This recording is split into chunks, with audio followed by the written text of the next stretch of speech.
He was one of the most influential figures of the 20th century, forever changing the course of one of the world's largest countries.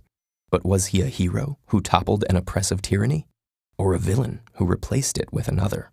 It's time to put Lenin on the stand in History versus Lenin.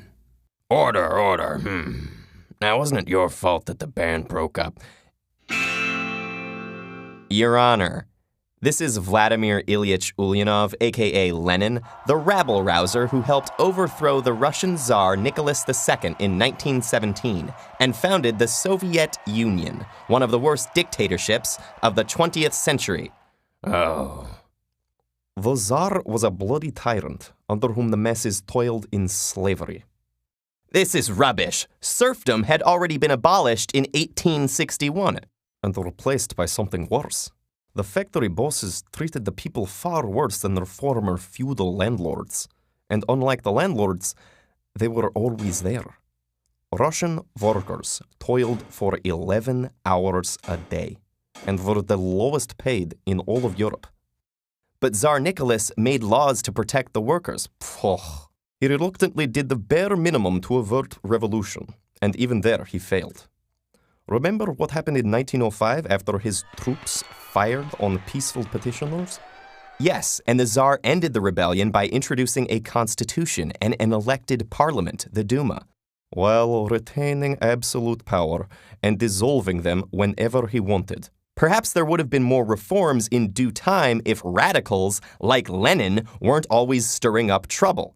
Your Honor, Lenin had seen his older brother, Alexander, executed by the previous Tsar for revolutionary activity. And even after the reforms, Nicholas continued the same mass repression and executions, as well as the unpopular involvement in World War I that cost Russia so many lives and resources. This Tsar doesn't sound like such a capital fellow. Your Honor, maybe Nicholas II did doom himself with bad decisions, but Lenin deserves no credit for this. When the February 1917 uprisings finally forced the Tsar to abdicate, Lenin was still exiled in Switzerland. So who came to power? The Duma formed a provisional government led by Alexander Kerensky, an incompetent bourgeois failure. He even launched another failed offensive in the war, where Russia had already lost so much, instead of ending it like the people wanted. It was a constitutional social democratic government, the most progressive of its time. And it could have succeeded eventually if Lenin hadn't returned in April, sent by the Germans to undermine the Russian war effort and instigate riots. Such slander. The July days were a spontaneous and justified reaction against the government's failures. And Kerensky showed his true colors when he blamed Lenin and arrested and outlawed his Bolshevik party, forcing him to flee into exile again. Some democracy. It's a good thing the government collapsed under their own incompetence and greed when they tried to stage a military coup, then had to ask the Bolsheviks for help when it backfired. After that, all Lenin had to do was return in October and take charge.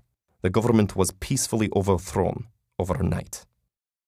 But what the Bolsheviks did after gaining power wasn't very peaceful. How many people did they execute without trial? And was it really necessary to murder the Tsar's entire family, even the children?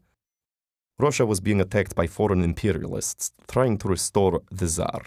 Any royal heir that was rescued would be recognized as ruler by foreign governments. It would have been the end of everything the people had fought so hard to achieve. Besides, Lenin may not have given the order.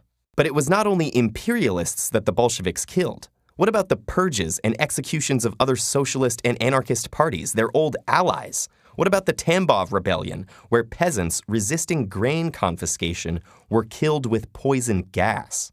Or sending the army to crush the workers in Kronstadt, who were demanding democratic self-management? Was this still fighting for the people? Yes, the measures were difficult, but it was a difficult time.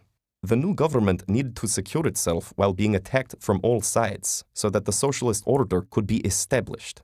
And what good came of this socialist order? Even after the Civil War was won, there were famines, repression, and millions executed or sent to die in camps, while Lenin's successor, Stalin, established a cult of personality and absolute power. That wasn't the plan. Lenin never cared for personal gains. Even his enemies admitted that he fully believed in his cause, living modestly and working tirelessly from his student days until his too early death. He saw how power-hungry Stalin was and tried to warn the party, but it was too late. And the decades of totalitarianism that followed after?